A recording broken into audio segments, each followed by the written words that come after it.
If you're thinking of buying a home in another state, whether it's your primary residence, a vacation home, or even a rental property, there's definitely some things you need to know and some different ways to go about this when it comes to getting some financing. Stick with me till the end because I'm going to show you the easiest ways to get this done, regardless if you already own a home or not, and regardless if you're going to be changing where you work or not. I'm Justin Brown, mortgage pro, real estate investor, and I've been doing this a very long time. So here's exactly what you need to know. So you might be wondering, how is this all possible? If you already own a home, if you don't own a home, if you're changing jobs, if you're relocating your job, if you're not, if you're working remote, like lots of things to consider, right? So the good news is it's possible to make this stuff happen if you know how to navigate it the right way. So today I'm going to cover all those different avenues of properties you might be interested in buying out of state, whether it's a primary residence, a vacation home, or a rental property, regardless if you're moving for work, expanding your portfolio, or just trying to get that dream vacation spot. I've got you covered. So let's start with buying a new primary residence in another state. There's definitely some different loan programs and different ways to go about this, but it really comes down to your work situation. So before we get into the work situation, let's start with your loan options. So with these loan options, you could already own another home and already have a loan on it, and it doesn't really impact this when it's your primary residence. With a conventional loan, you could do as little as 5% down. With a VA loan, you could do 0 down. Even if you already have a VA loan, you can get a second VA loan with 0 down, and I'll cover that topic in another video.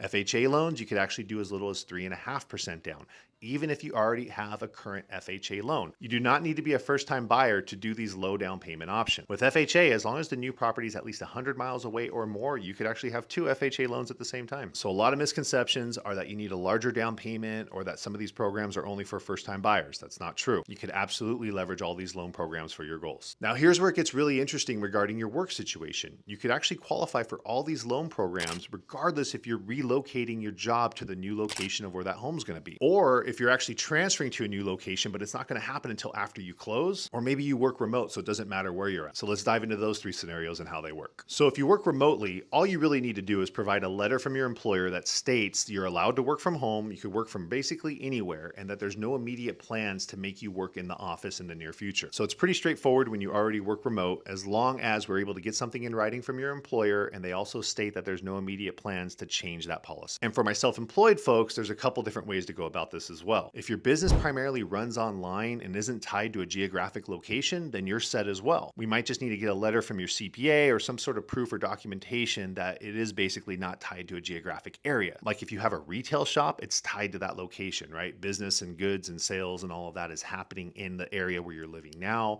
Or if you're like a real estate agent and you're selling homes in Southern California, then it's going to get a little tricky on how you're going to maintain that business while living in, let's say, Colorado. But I'll get into that in a sec on how that would work. But let's say you want to start the process on this move, or you want to relocate your family, but you aren't quite ready to quit or leave your job in the old state. Or like I was saying, if you're self-employed and you're tied to that old geographic location, here's how that could actually be okay and you could still make this happen. The bank is going to require that as long as you're living and occupying in that new location at least 51% of the time, this would be all right. We've actually helped lots of families that are trying to do this, where they want to move their family first and then work on transitioning their job later, but still be able to qualify with that current income from the job. And the clients that have primarily done this with us in the past, it might be because their work schedule is flexible enough to allow them to maybe only have to work like long hours for 3 days and then take off for 4 days, or it's easy, cheap flights to get back and forth and they feel like they can handle that back and forth, where they want to get started on getting their family rooted in the new location now, but then worry about transferring jobs, transitioning, or finding a new job altogether later. Now, if you actually are transferring jobs or getting a new job in that new area, that's pretty easy as well. And you don't actually have to be starting that position